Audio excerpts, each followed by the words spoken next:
Hello, welcome back to another live stream. It's a new year with new tech and hopefully some new viewers.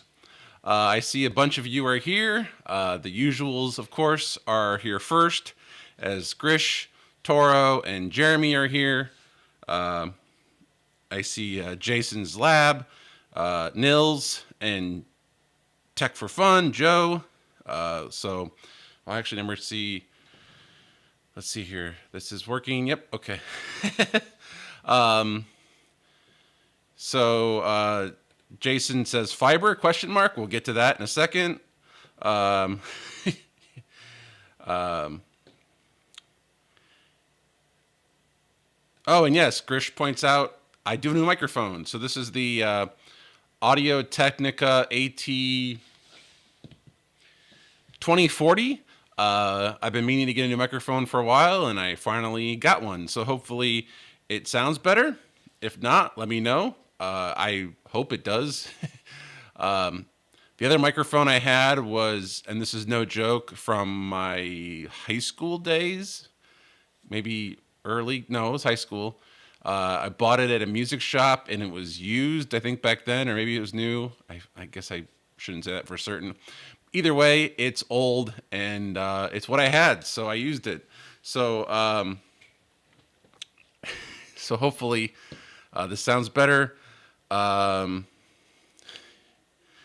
the background has not changed. It is on my list of things to do this year. I have an idea for a new background, and just got to build one. Let's see here. No, this is there's no new tech involved in this stream. I'm pretty sure you saw my rant video, so not gonna happen. I will tell you if you guys want to hear it, a vMix story and whatnot that was definitely very troublesome. Yeah. Hard to troubleshoot, and we're still troubleshooting it. So I have a vMix story if you want one. Keith Bennett is here. Keith just finished his stream. Glad you could join. No, not 4K. I'm sorry. Not going to be 4K. Bob Carpenter made a live stream. Wow. Now we know we're having a party here.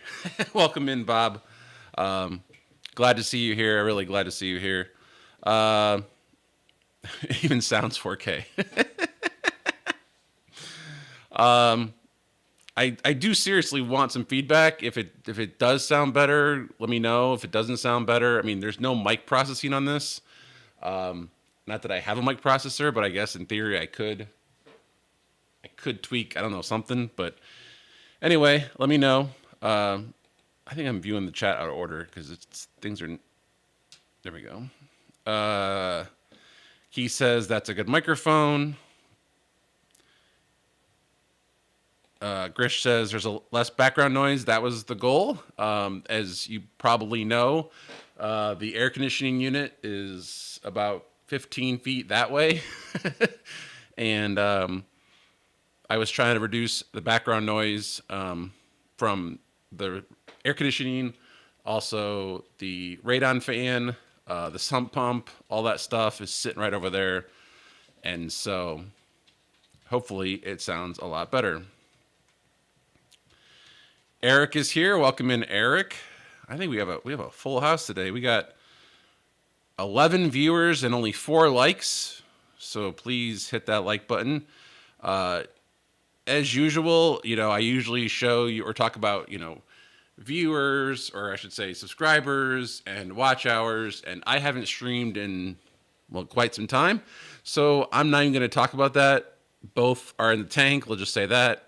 And really that's never been my goal, so I'm not really focused on that right now. I'm just focused on a new year. We're cleaning out the basement, we're getting some stuff figured out, straightened up, cleaned up. Got some new tech, gonna spend some money on some other new things around the house or organization. Went to IKEA and bought some stuff. Bought a lot of stuff. So basically it's just, the new year, new stuff, So we're gonna get back in the swing of things. I hope to stream more regularly. Hopefully every week. We'll see. It's wintertime, so that's should be fairly easy to do. But we'll see. You know, it all depends. But I just needed a break, so it was a good break. Wow, I'm way behind. You guys are talking new pump tech. I don't know if you were here, Keith, or not, but one of the last streams I talked about, I now have 2 brand new sump pumps, and I have a EcoFlow battery unit on the one, and I don't have the box. Oh yeah, I do. So speaking of new tech, I got Govee water detectors with Wi-Fi gateway. So there's 3 of these now. One of them is in the crock where the sump pumps sit, and it'll audibly go off, and it'll email my phone or let me know on my phone that there's a water issue. There's also one in the hot water tank pan, so that'll, you know, if the water tank starts leaking, I will be known, or I will be told. And then I have one left that I'm going to probably put in a bathroom upstairs or where the water comes in the house. I'm not sure yet, just so we can have some more protection up there. So that was one of the new gifts, or one of the new tech things. You'll see on the channel here. One thing this year is also going to be doing is I got a security camera. I'm going to get a second one, and we're going to be doing some home security camera stuff. So look forward to that. I did get a digital media player that I'm going to use as part of the future background, potentially. And what else is in here? So I got some HDMI extenders over Ethernet. We're going to be putting we put in a kind of a theater room over here. And so I'm going to use that to extend the HDMI from upstairs to downstairs so we can have the same thing on both TVs. At least that's my goal. Because I'm an HDTV person, I have a new, and I laugh at this hysterically, 4K digital TV receiver, even though nobody's currently transmitting 4K. But this is a ATSC3 receiver for your cell phone. And so I got one of those, which is pretty cool. And so a whole bunch of projects to work on and be featured on the channel. And of course, you saw the thumbnail. I got a Ugreen NAS, and I got new fiber internet. So let me get caught up real quick on chat, and then we'll start discussing and showing you some of that.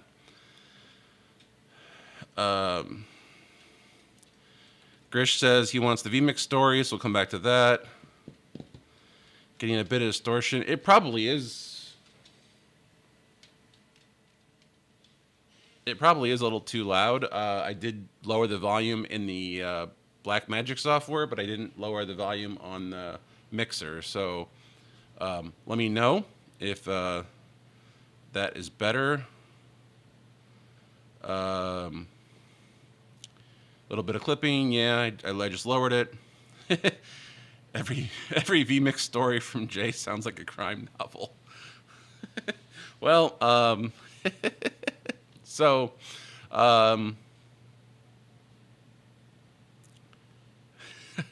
no, Bob, we don't.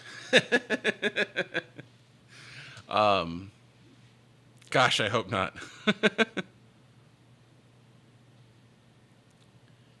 Yes, I finally have real internet.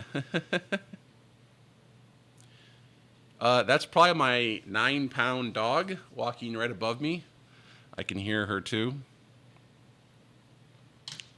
And she just jumped, apparently.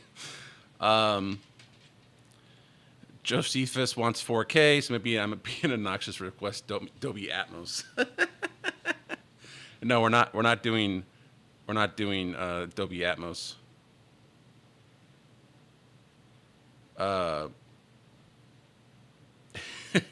Joe says, you're doing the post show, right, Jeremy? Hi, Ratso. Yes. Now, high speed internet, I can get the notices faster. That's funny. No. I bought some of this, and some of it was Christmas gifts from my parents. ATSC3 is the wave of the future. Well, it depends on who you ask. Um, yes, I have a 4K ATSC receiver. Okay, so first of all, let's go back to my quick vMix story. So the university bought a brand new computer because the previous one that I even showed last year died. The expansion card died. So the vMix, they bought a new vMix computer, and this thing's pretty nice and pretty penny. And they went to do a basketball game, and it just froze. Like through the middle of the game, it just froze, and they couldn't figure out why. So they called me in. I went down there, and mind you, this is a brand new, I want to say $5,000 computer, give or take. And I mean, mind you, 1,000 of that's the video card, and 1,000 of that is the Black Magic input card. So like, there's 2,000 of it. And I pull up Task Scheduler not Task Scheduler, Resource Monitor, and I said, hey, just start going through the motions, play some stuff, and they started playing stuff, and without instant replay even on, the server hung up, or the computer hung up. And the SSD, the NVMe drive was literally being maxed out. Like, it was 100% utilization, and it was done, and it froze, which I was confused by. So I started digging through their settings. They were mixing 4K 25, 4K 60. They were mixing with 1080i, 1080p 30, 720p 20. Like, they were mixing formats, codecs, resolution. Like, they were mixing all this stuff together in vMix. And I was like, you're trying to play 4K video and then break it down into 720p. That's what they stream at too. And so, like, they were just mixing resolutions and frame rates and codecs and all this stuff. And I was like, you've got to straighten this up, because while vMix technically supports that, I think it was way too much reading from the SSD. And then you throw on replay, and it was a disaster. So we got an external hard drive for them to try with replay, and that crashed and burned. So I told them to call back the manufacturer of the PC. It's a custom PC builder, and I'm like, you need to add a second hard drive just for replay, and then you got to convert all of your stuff to one format, preferably 720p 60, since that's what you're streaming in. Might as well convert it down the resolution. Don't mix resolutions. Don't mix frame rates. And we'll see how it goes. But it was just shocking to see an NVMe just hit 100% and then literally freeze the computer. It makes no sense. This is the latest version of vMix. This was the brand new build. I mean, computer, NVMe drive. I think it was 32 or 64 gigs of RAM, but that wasn't even an issue. It wasn't even maxing out the RAM. It was literally hitting the wall on the NVMe drive and freezing, which, I don't know. It's just so confusing.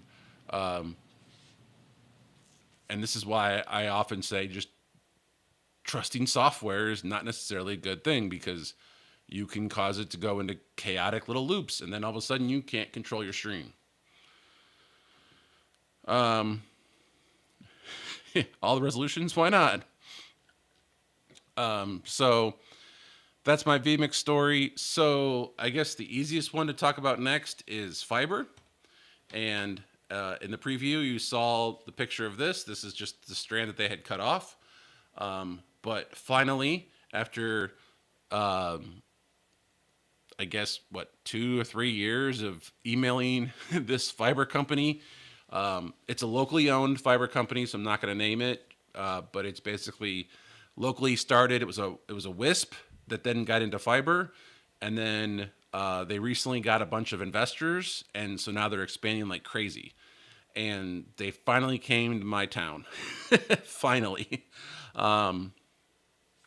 And so, of course, I called them up and I ordered it on a Tuesday, and they installed it on Friday. So I have a couple pictures that I'm going to go through, and I will talk over them as we kind of go through the install process. I mean, I know most of you probably already have fiber. If you don't, here's some pictures, and we can talk about the results. So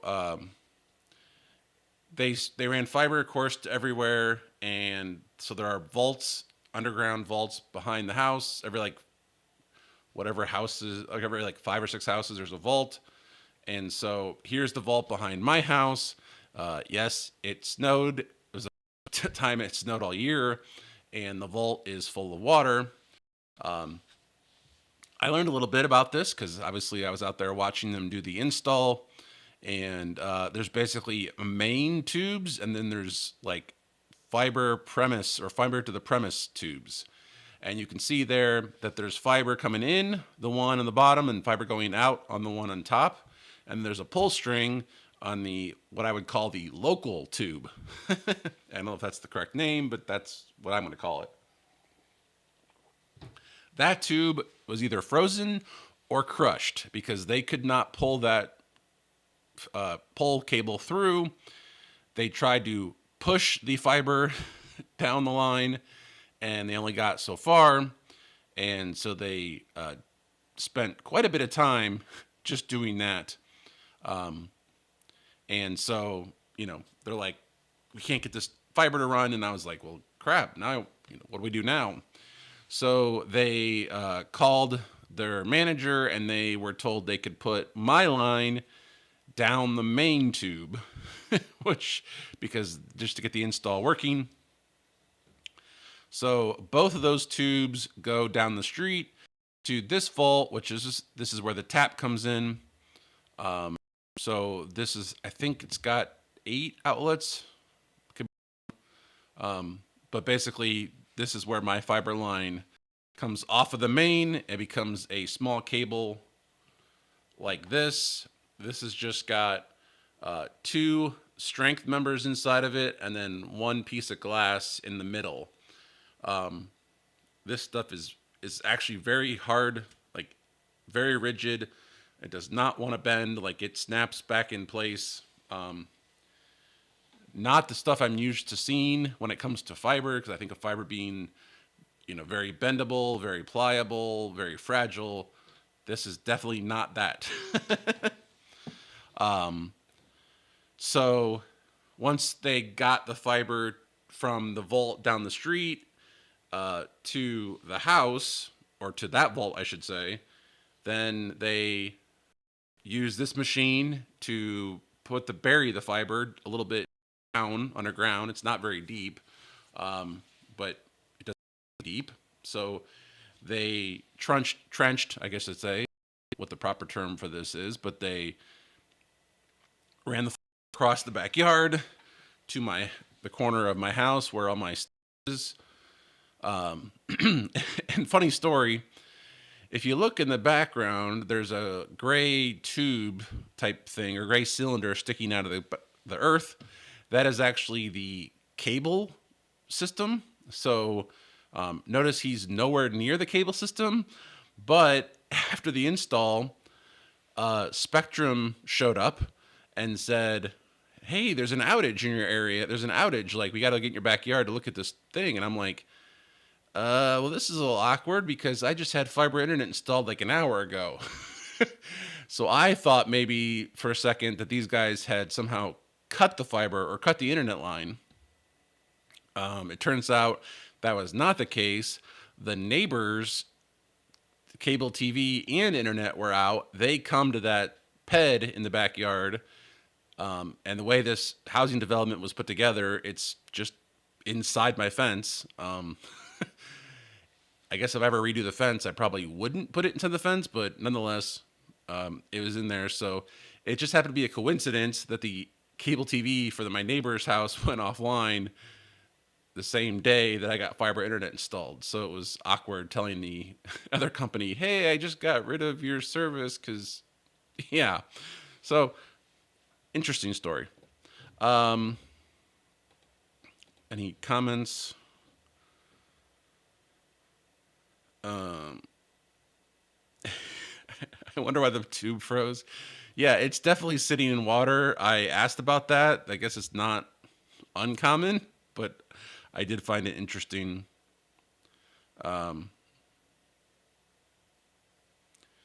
So, yeah, interesting. Seriously, there's a small buffer issue? Must be YouTube, because that's weird. A snowblower for ants.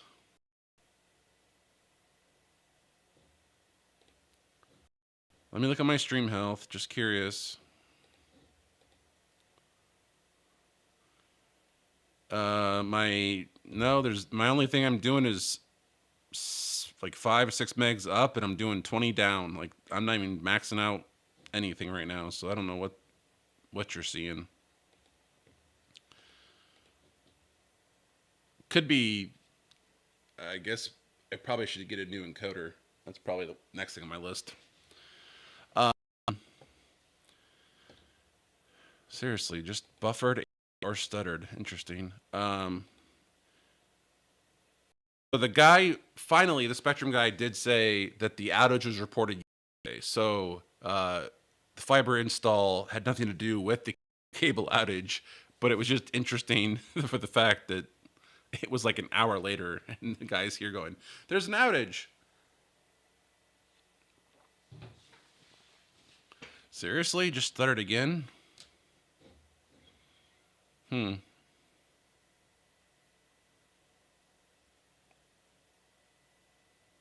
I got like no packet loss, very low delay. Interesting. YouTube says it's healthy.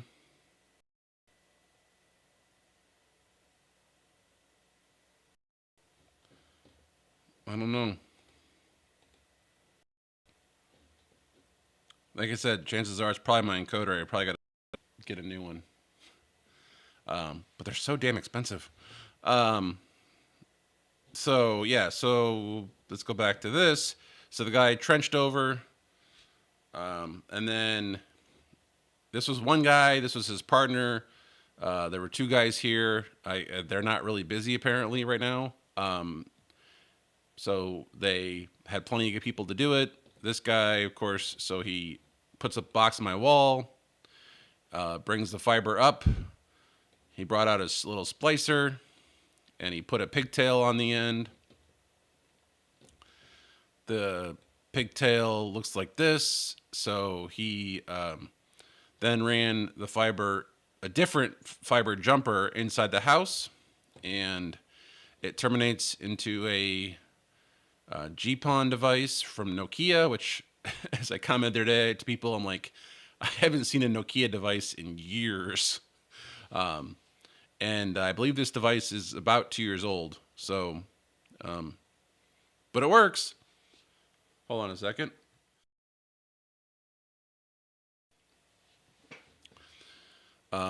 So the GPON device basically has fiber in, Ethernet out, and there's a power button and a power connector, which power button seemed interesting to me, but whatever.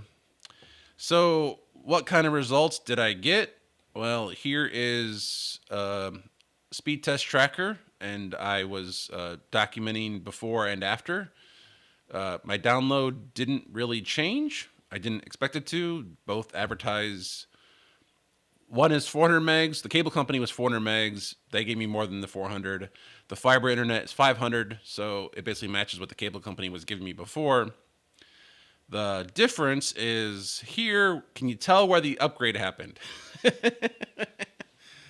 So I now have, technically speaking, 500 megs upload and download, so it's symmetrical. I was at 10 megs before. This graph just makes me laugh. Here's my ping times. Again, right in the center there, you can see where it basically jumped down to nothing. And then the jitter also jumped down a lot. So obviously it's fiber internet. It's a lot better than the cable company stuff because it's light and it's fast. So I am currently saving about $18 a month by switching to fiber internet. So, and I get faster speeds. And then of course, this whole install happens. Everything's happy. I'm like, yes, yes, yes, this is great. I go online. I copy the IP address that my pfSense router has. I put it in my DNS server, which is still with Squarespace, which I need to move. But I was a former Google Domains person. Anyway, update the DNS, go to my phone. Let's see if I can connect to it remotely with WireGuard, and it failed. I was like, well, that's interesting. Why is this failing? So I give it a little more time. I try again, still can't connect. I was like, well, maybe I had my IP address wrong. That would be weird, but let's just go out to the internet. What's my IP address? And wham, I get a different IP address. And I'm like, wait a minute, why am I getting a different IP address? So I then kind of start to wonder. I'm like, wait a minute here. I copy the address, which looked very suspicious because I just watched Tom Lawrence's video about carrier grade NAT. Copied the address into Google, hit paste, and it's like carrier grade NAT. I'm like, son of a, ugh. I was so mad because nowhere was I told that carrier grade NAT would be a thing. I didn't realize you would get a private IP address with a brand new fiber connection. But then I thought about it for a second, and I'm like, well, of course they are, because they're a new small ISP that's expanding incredibly fast. They probably don't have the IP addresses to give out. So all weekend, I'm like, what the hell? What am I going to do about this? This is crazy. This is not what I wanted. Obviously, I want the speed.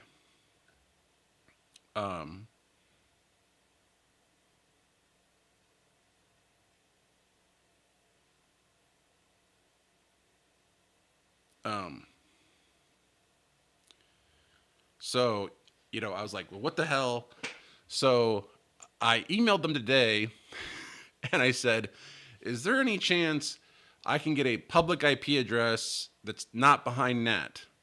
And I swear it was like 37 seconds later. I mean, it was so fast. That was just mind blowing. The email responded back by, yep, I made the change. And I was like, wait, what? What? And then I realized that if they made the change, that chances are my house just got disconnected. So I texted Haley and I'm like, are you home? And she's like, what happened to the internet? And I'm like, yep, that's what I figured just happened, is that they made the change and they gave me a public IP address. And then I was like, well, crap, is that for free or did that cost money? And I emailed them back and said, did that cost anything? And they said, nope. So I now have a public IP address, and I'm no longer behind carrier grade NAT, and I have my fiber internet that's faster and costs less, and their support apparently can respond within seconds. So that's a good to know. So yeah, everything's working out great. I believe this buffering issue that I keep seeing you guys post is probably related to the encoder or YouTube, because it's definitely not the internet anymore. So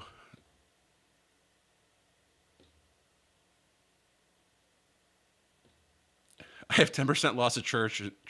I have 10% loss at church, and YouTube doesn't say anything. That's probably again. Joe, it's your favorite encoder that Ugreen I've had forever, so that's probably why the issue.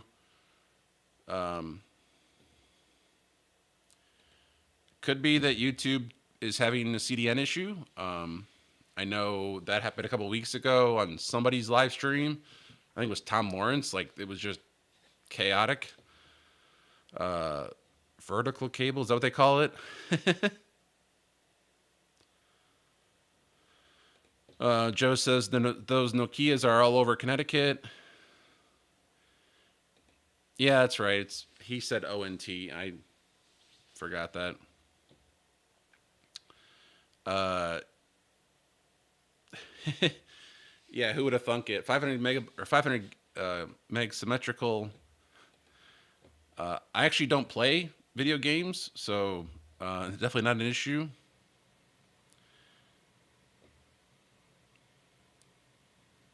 The new range to memorize is yes. It was literally 1064. I think 2, and the gateway was 1064 1.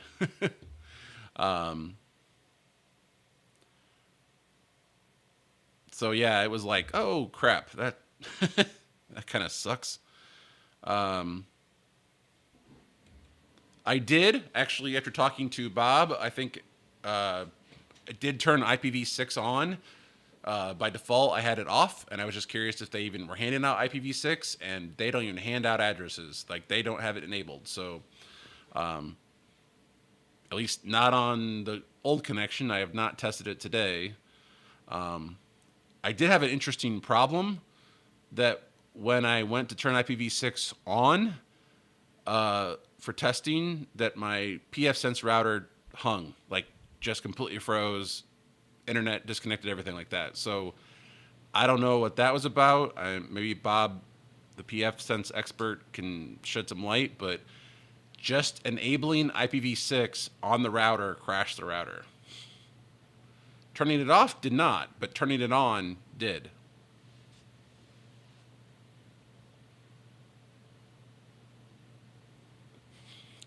Get that guy's name, send him or her a box of chocolate. Yeah, I was shocked. I was like, wait, damn. That's faster than calling on the phone. I mean, I think I would have had to go through a phone tree probably to get that result. Yeah, actually, I thought about that after the fact. I'm like, well, that really does make a lot of sense, because if I'm an ISP, why give out addresses for people who don't need them? Because most people don't give a crap about what their IP address is. So only those who do should get the addresses that are so coveted. So it made a lot of sense once I did it, but I was just shocked because I think it was Tony from Quick Tech Solutions told me he pays $10 more a month to get a public IP address. So I was expecting him to say, you can get a public IP address for $10 or whatever more. And for him to just go, yep, here you go. I was like, well, thanks. Fortunately, that knocked Haley out of her Zoom call that she was in. I had no idea they were going to respond that fast and they were going to make a change without me saying go ahead. But they did. Buffering is gone for now. Wow.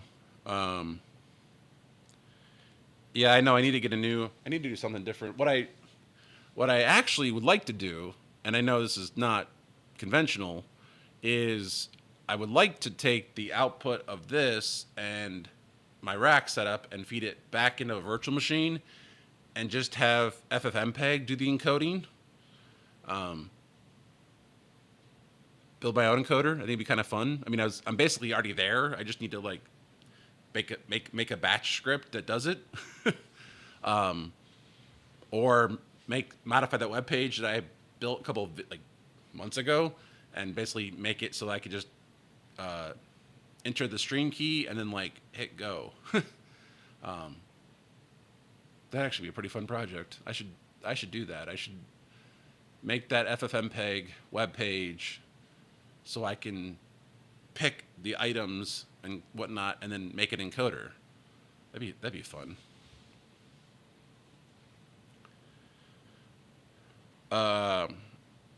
Optical network termination. Oh yeah, okay. I heard the name before. I just forgot. The guy called it a GPON device, so that's that's what I was going off of. But you're right. It's more commonly referred to an ONT. Bob says you pay $200 a month for a fixed IP address. Wow. I know Tony asked earlier in our Signal chat whether this new address was dynamic or static. I'm guessing it's dynamic. I don't know, but of course my cable company address was dynamic, and we never, like, as long as I didn't reboot the modem, it never changed. So I'm guessing this is dynamic, but one of those things where unless the ONT goes offline, not likely to change.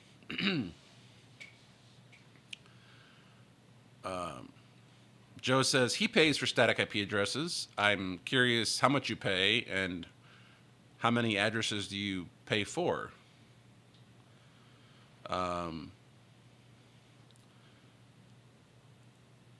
So I did miss a. Grish says probably this is back to the vMix thing. A QLC NVMe drive. I don't know what that is. Is QLC a brand name or is that a acronym for? I don't know. But yeah, I'm curious because it's apparently very shitty. vMix has a new reference system for 4K and replay on their website. Oh, okay.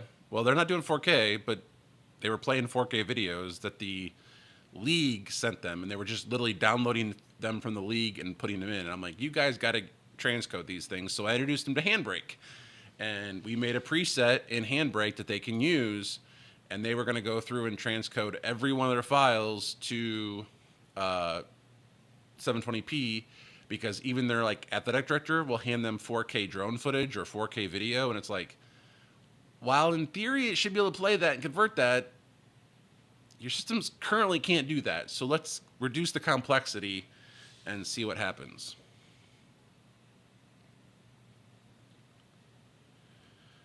Yeah, they definitely did not have a Samsung Evo in it. I forget what model it was, but it was definitely not a Samsung.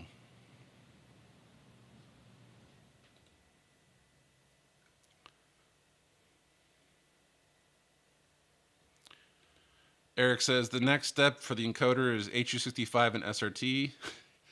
Yeah, I know Aaron Parecki's been doing that for his stream.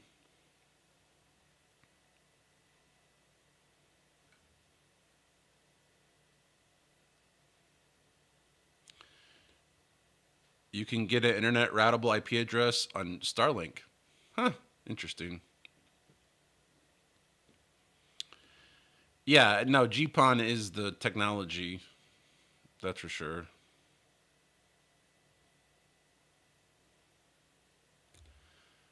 I pay $10 a month for a static in my home. Oh yeah, okay. Well, maybe it was you that said that the other day in our chat. I don't remember if it was you or Tony who said that they pay $10, and I was like, okay, then I'll pay $10, but they did it for free.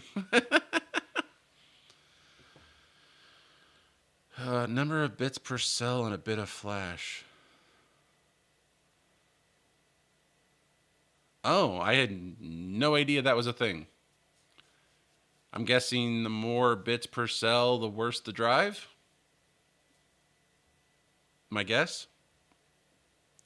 Oh, next comment. Yep, that was basically what was happening.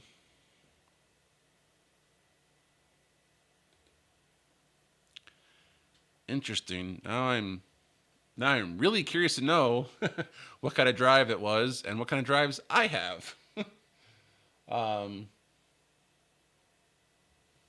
Because that leads us into our next thing, which is storage.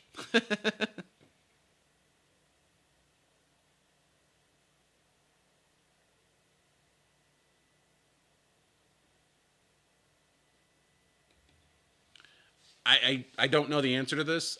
I'm guessing it's probably DHCP. I mean, they didn't give me an address. They just said, here's your change. And so, boom, I rebooted I had Haley reboot the router, and all of a sudden it was happy and it had an address. So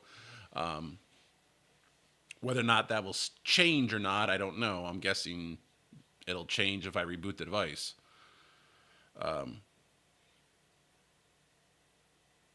I'm not really worried about it because I'm not like, I mean, any new DNS provider that I'm going to go to is going to, I'm going to make sure it's on my list to get automatically updated by pfSense. So if my address changes, then it'll change. Like, I don't really care as long as I have a publicly facing IP address. Then I can do what I want to do in terms of WireGuard tunnels and whatnot.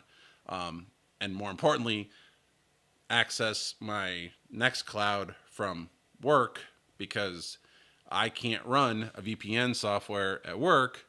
So it has to be a web page that I can just call up. And therefore, that's why I really wanted a public facing IP address, because I could have done Tailscale for my phone. That would have been fine, but I can't run Tailscale at work.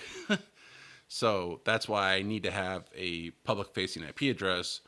Or what I was contemplating, and I watched it 4 times, was Tom's video where he does the WireGuard tunnel to a VPS and then port forwards on the VPS down the WireGuard tunnel, which sounds like a fun exercise to do. And I could have done that, and I would have done that, but I don't have to.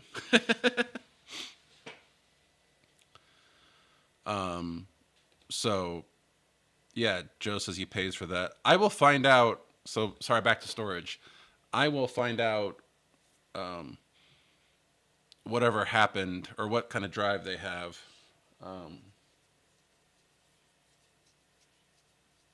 Yeah, I'm trying to think if I have any drives around here that I could look at real quick. But so anyway, speaking of storage, I bought myself a Ugreen NAS. For those who remember, my current TrueNAS box is a Dell Optiplex that, no joke, is 10 years old. I looked it up today. I looked it up there today. It is 10 years old. So I've had it a little bit longer than I realized.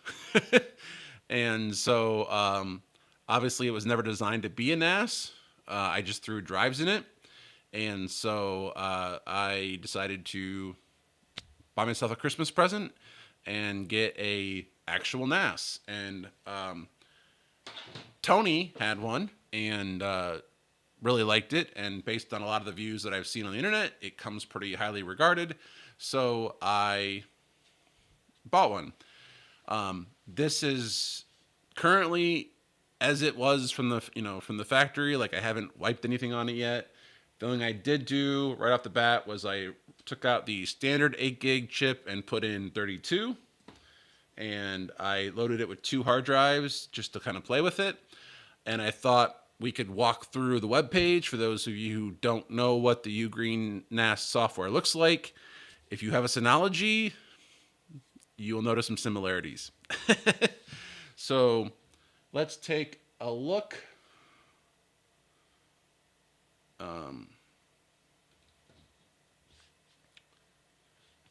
And this is actually Speed Tracker. This is my latest speed track result. You can see my internet's been consistent. This was the outage, I think, today. But here is, oops.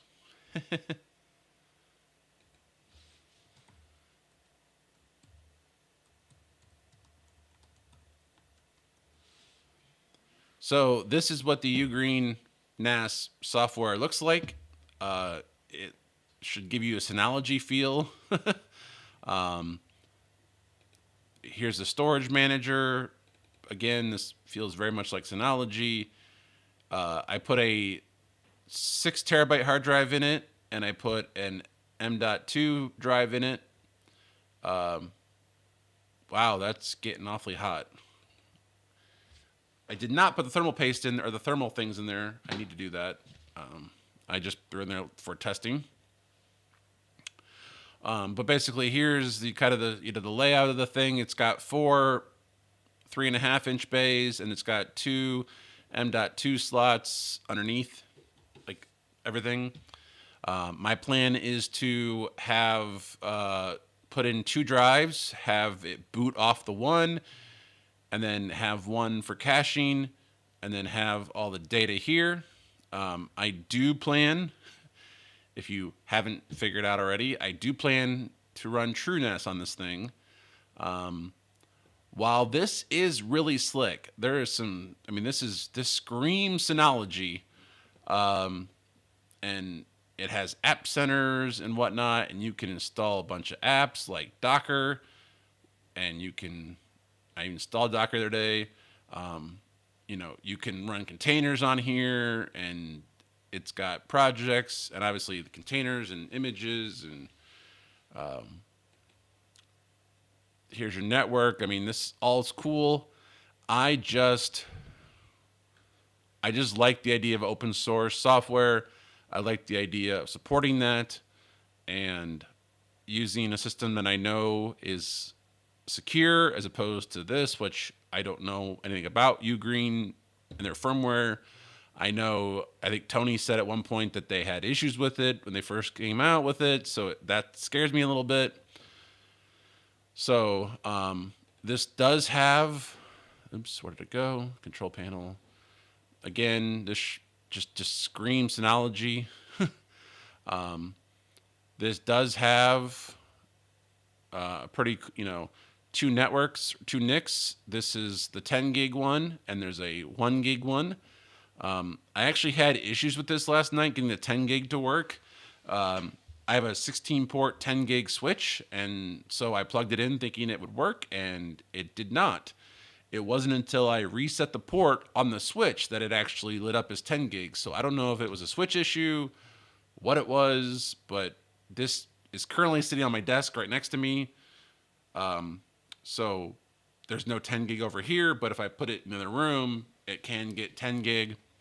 One of the things that I plan on actually doing with this NAS, unlike my current NAS, is separating out my storage network and my access network, if you will, so that my backups and all my stuff come across the 10 gig storage NIC, and then accessing the web page or whatever it is, accessing files comes across the 1 gig NIC.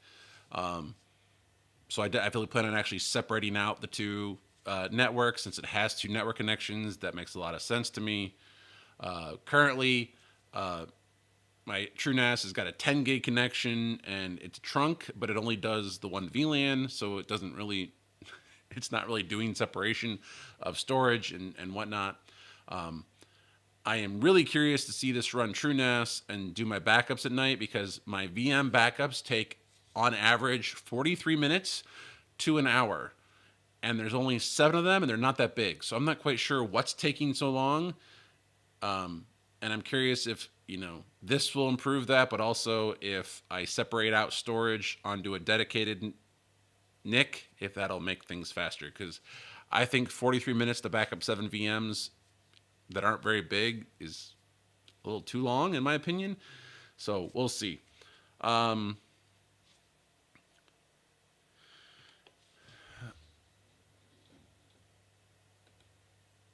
Bob says, got a jet. See you. Have fun at dinner.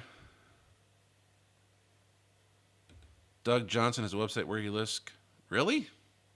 Huh. Interesting. Eric says, does Ugreen have the option to use butter? Yes, I believe they do. I believe when you're formatting the disk storage. So if I... Oops. If I do this, settings, nope.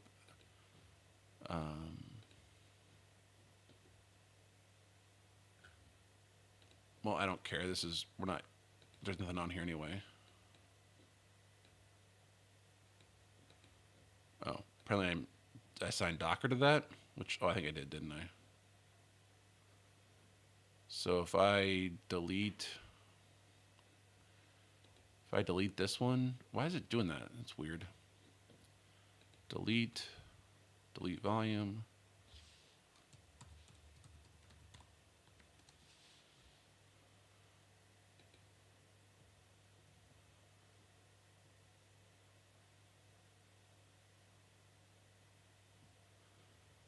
So if I create a volume on storage pool 1. My options are ext4 or ButterFS or BetterFS, whatever you want to call it. So I can create that.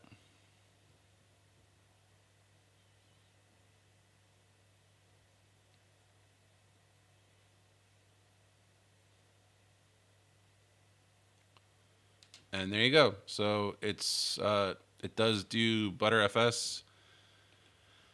I found the port very interesting too. I was like, well, that's an interesting number to choose.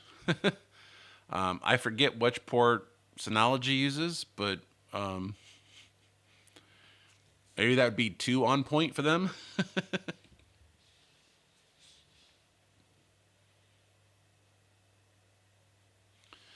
But yeah, I mean, so I just wanted to kind of show you guys this. This seemed, I mean, it does seem fairly nice, to be honest with you. It does external storage, but you can't actually modify it. So, like, I plugged in one, and you can't like wipe it or do anything with that. You can just read from it, I guess, which I thought was interesting. Um,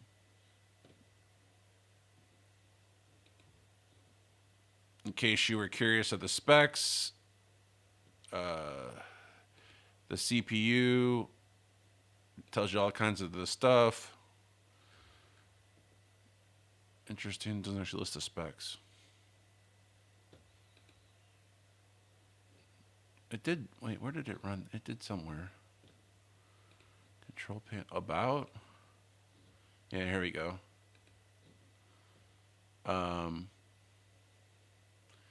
So the CPU is an Intel Pentium Gold, 5 cores, 5 threads. Like I said, I installed 32 gigs of RAM.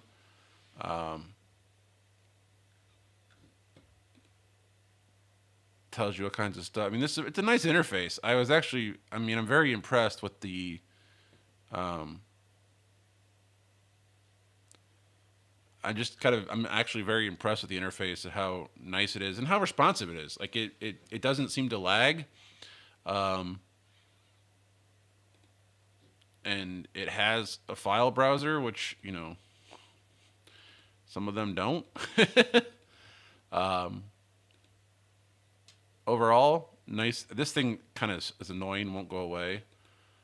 It wants me to enable remote access, which I'm not about to do. So this little thing right here is kind of annoying. I wish I could make him go away. So anything you guys want to see on here? I mean, while this is still running, like I said, my next kind of step thing I wanted to do is basically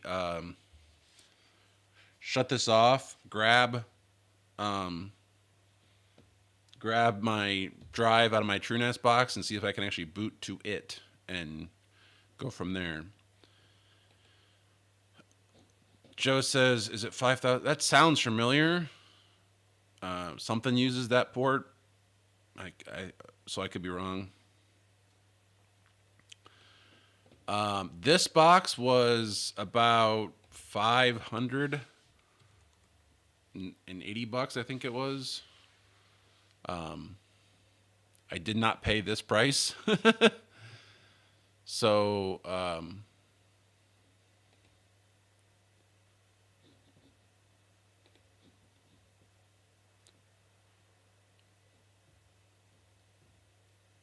boy. So this is the model that I have right here. I did not pay this price. It was on sale for less than $600. It was like $5 something.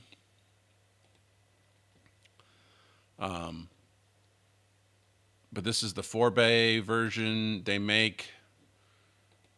Oh, and I did make sure I got the Plus model because it has a better CPU in it.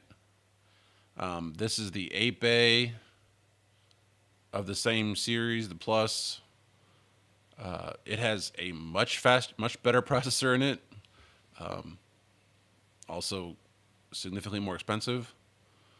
They have a 2-bay version that's not the Plus. And I did look at this for a second because I was like, well, I could buy this and have a backup. But I decided to go in and replace it, like go all the way in. So they have 2-bay versions, 4-bay versions, and 8-bay versions. And I believe the pluses have the better CPUs. So if you are looking at that, I would definitely lean towards the plus model.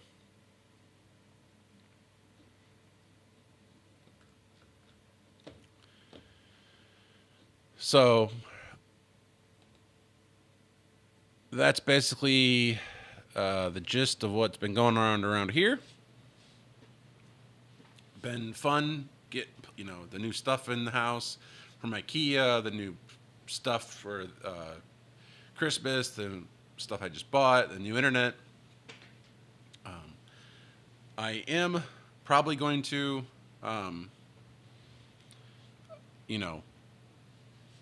shut off my TrueNAS box and see if I can get this thing to boot. I unfortunately cannot show you that because this HDMI output, which the thing does have an HDMI output, it doesn't work with the ATEM, and so there's nothing to show. But I did want to show you this actually. So these bays come out, and you can do a 3.5, obviously, or you can do an SSD. So, you can do an SSD, and there's tons of screws that'll, allow you to. That's interesting. The holes don't line up.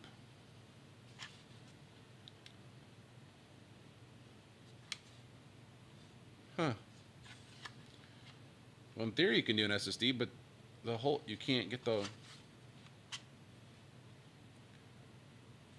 Oh, you got to take that thing out. So there's a little bracket for the 5.5, and apparently you have to take that out when you put the SSD in because you can't get it far enough over to screw it in. So you could make this thing an all-flash-based NAS if you wanted to. Like I said, I'm not going to. I'm going to put my hard drives in it and go from there. But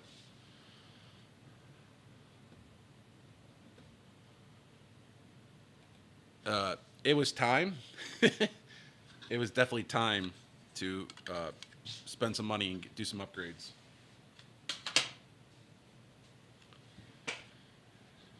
And we often do a lot of freelance work and stuff like that, so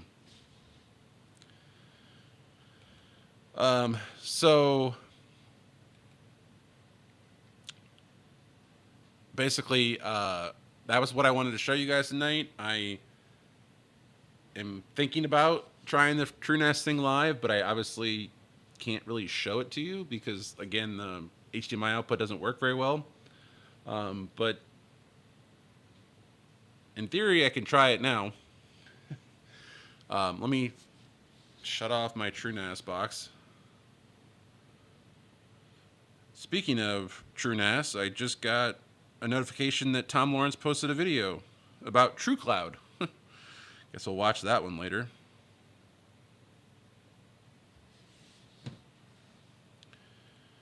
I do not. I wish I did. They'd be nice to have. We use them at work all the time. They are wonderful products.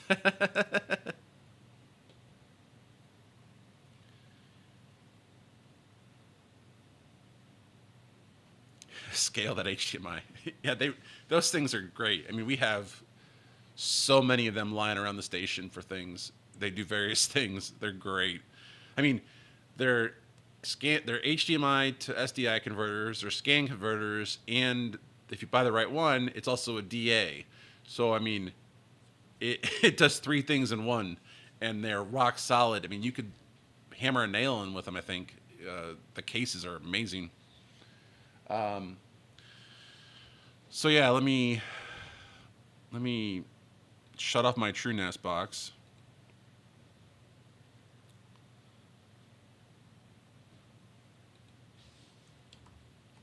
And let me go pull the SSD off of it, just because I'm curious now. I should probably shut off my Nextcloud box. So shut off Nextcloud. Anything else using that? Plex is probably using that.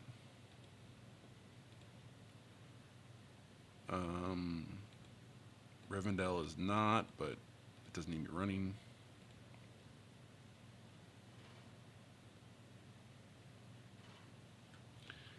So I shut off my virtual machines. Now I'm going to go into TrueNAS and shut it off.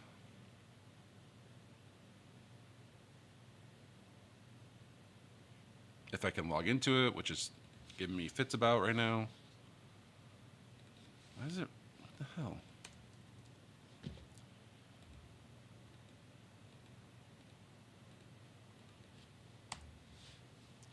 There we go. I had to use the right login. Apparently I was logging in with the wrong password.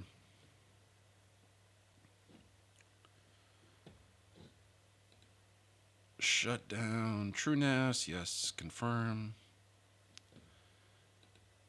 Let me be right back. I'm going to go grab this.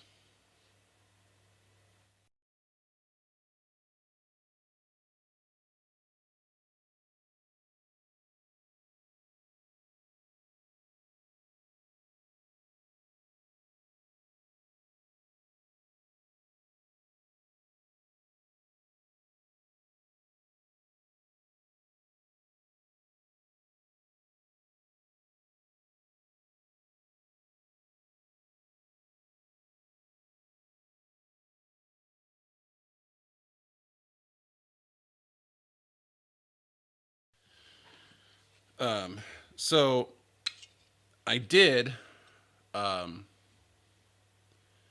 to say that basically I'm not going to, I don't want to replace the Ugreen software that's on the Ugreen NAS. So I'm going to add an SSD and have it boot off of that so that the internal one is still the Ugreen software. Because from what I've been reading, there's no way to get the Ugreen NAS software. So if I were to try and do something different, there'd be no option to restore it. So I don't want to just go and wax it because I potentially could need it for some reason. So therefore, I'm going to boot off of this other unit and then go from there. So now we're going to do things live. Yeah, well, like I said, I would try to, but I can't. So, and I don't have a top-down camera, so I can't really show you. So, but basically, I'm gonna pop the back off. And again, I really do wish I had a second camera. Buying another camera is actually on my list of things to do at some point.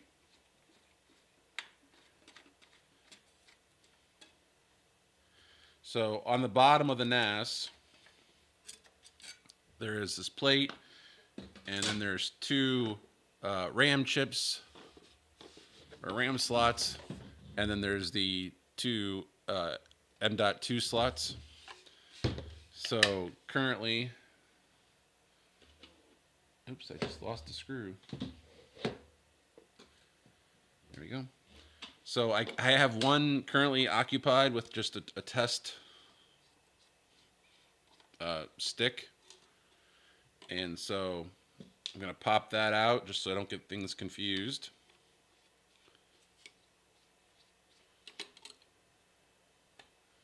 So here's my test one. Here's my TrueNAS. Now I'm not going to reinstall TrueNAS. I'm literally just going to pop it in and see if it'll boot. This is probably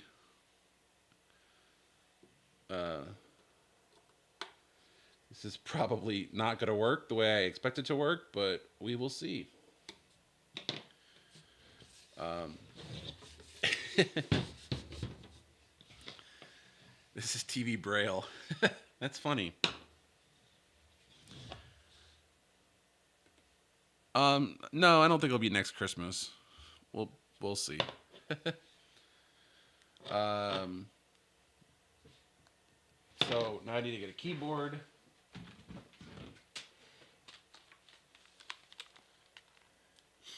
And if I remember correctly from watching one of those videos, it's like the back USB port has to be used. I think during boot up. If I remember correctly.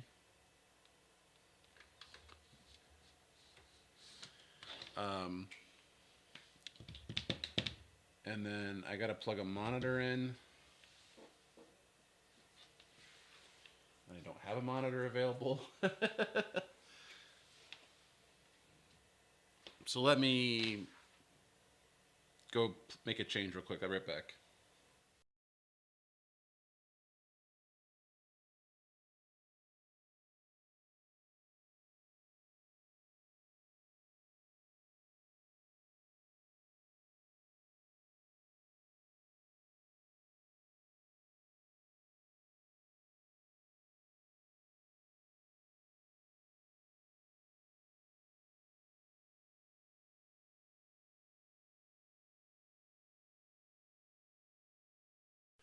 Alrighty, so I should be back. I can't see the stream now, but that's okay. I'm gonna turn on the NAS, and I'm gonna hit F2, I believe it is. I think it's F2. I'm doing this from memory, so please bear with me.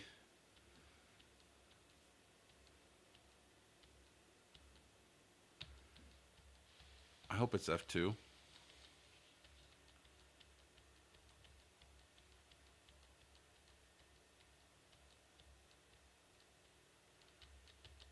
Nope. Crap, what key was it? All right, time to go do some research. So, Ugreen BIOS.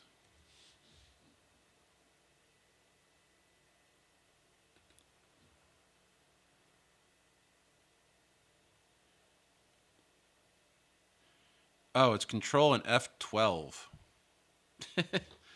Well, definitely not what I expected.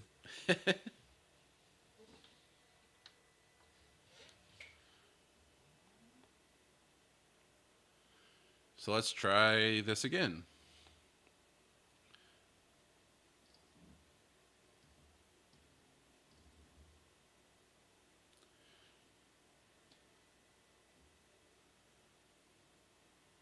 So far, I see nothing.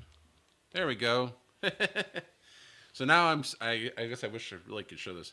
So now it just says, please select your boot device, Debian, or you can enter setup. So that's funny that their system is built off of Debian. And now I'm in a standard BIOS, and I believe you have to go to Watchdog settings, turn off Watchdog, and then you go to boot devices, and you go to boot option 1, which is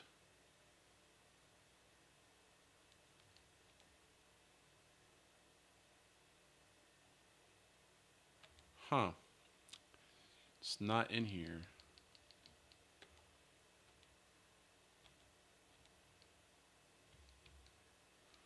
Well, that crap.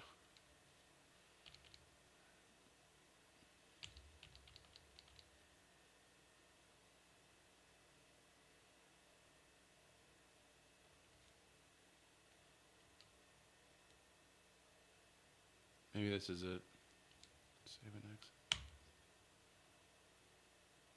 So I chose what I think might be the USB or the NVMe drive. We'll see what happens. I see it. Nope. That did not work.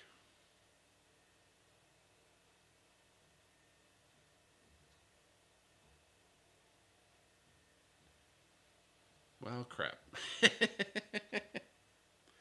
course, you know, we want to do things live, and that's how things are. Things always break when you do things live.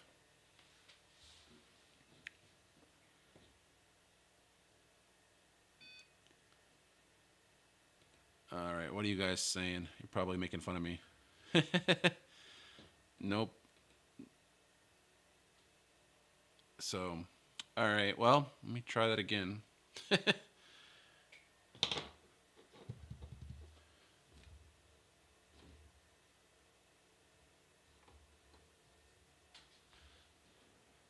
funny thing is it didn't even show up.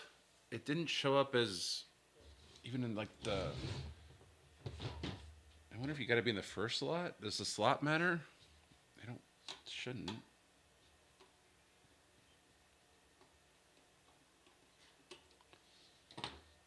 But it might. Because I was expecting to see like literally like the true the. I was expecting to see like the boot to TrueNAS option.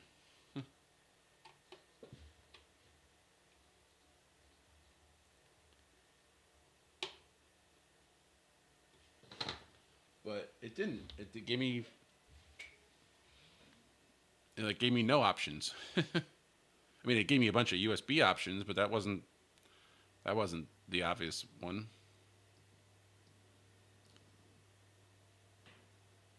I really need to get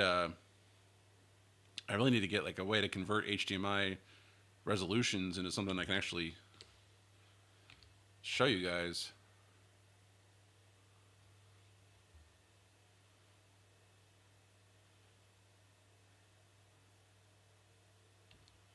Interesting.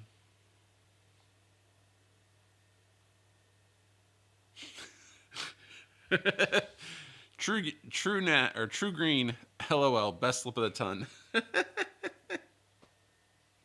Yeah, I TrueGreen was popular around here. Um,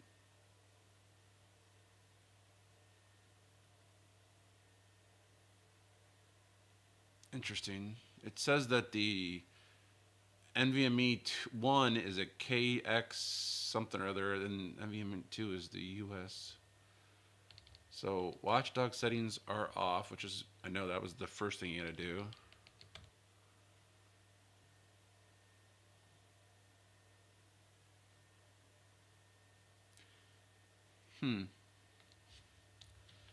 Why can't I boot to it? That's my next question.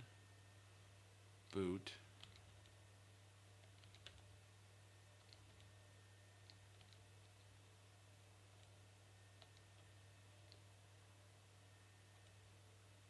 Weird. This thing lists USB floppy as a bootable device. I don't know if that's. I don't know that would be the preferred thing to boot off of. Would be a USB floppy. I feel like that wouldn't work.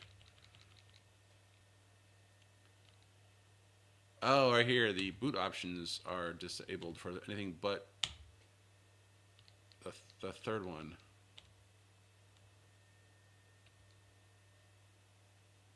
No. M2 key boot option. Oh, I probably need to save and exit. So now I just told that all three M.2 slots are bootable. So let's see if they let me choose it now.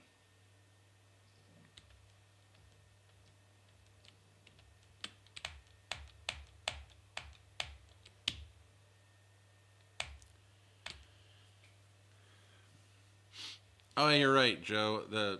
All modern ATEMs have scalars built in. I have the. Is it the TV Studio?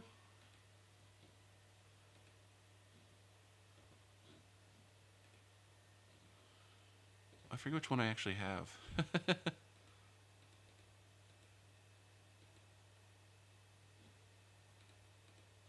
Yes, you're right. I have the Television Studio HD. So, you're right. That is the issue.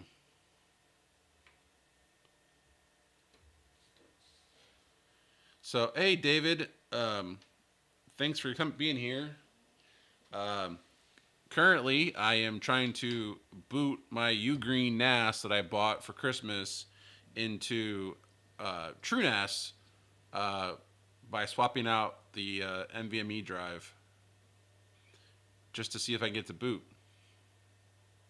I'm currently also bringing the stream to you over my new fiber internet connection.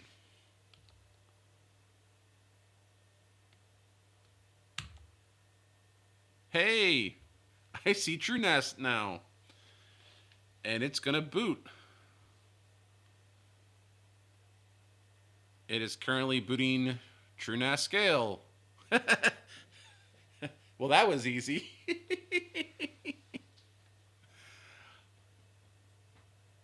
Huh.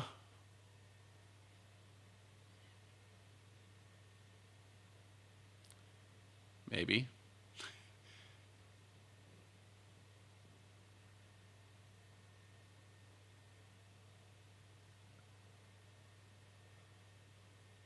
Well, it's loading it. It's giving me, it says at least one error. I mean, there are no hard drives in it right now. That's probably part of the issue.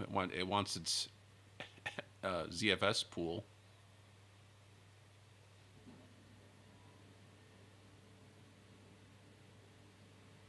Well, there we go. So now, if I go,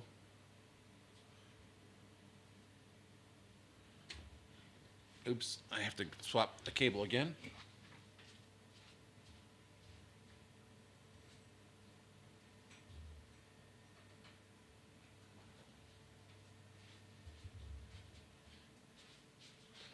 Joe, you'll love this. I apparently need an HDMI switch. Wish I knew somebody who had one.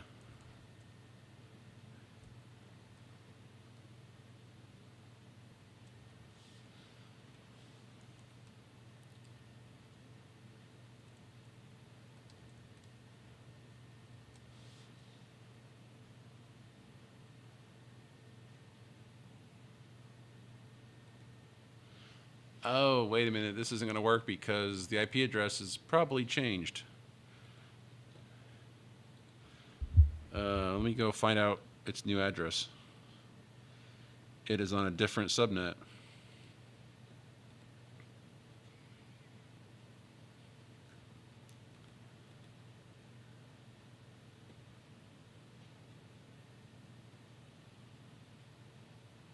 And it's not coming up on the right subnet. So,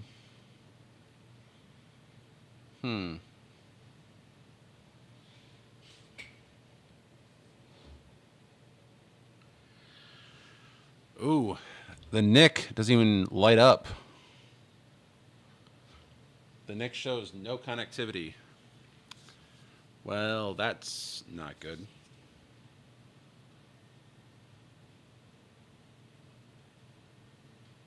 I thought it would run TrueNAS. Well, that's interesting. So, I guess we're kind of stuck because right now I don't know how to. I don't know why the NAS or why the network card is not even lighting up. Oh, the 1 gig one works.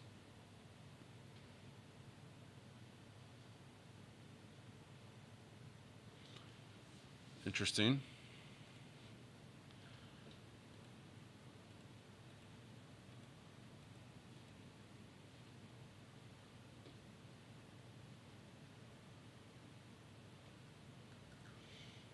Does it get an address now?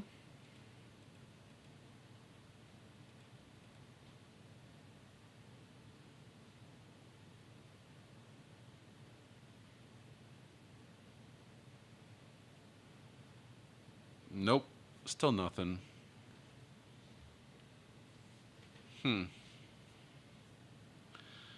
Alrighty, well, I guess I'm going to call it quits here because I don't know what part is not working.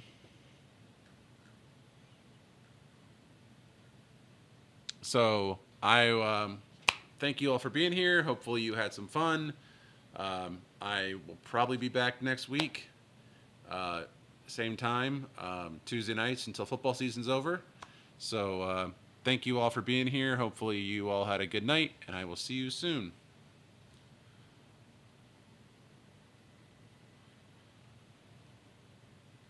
That is the wrong button. Good night.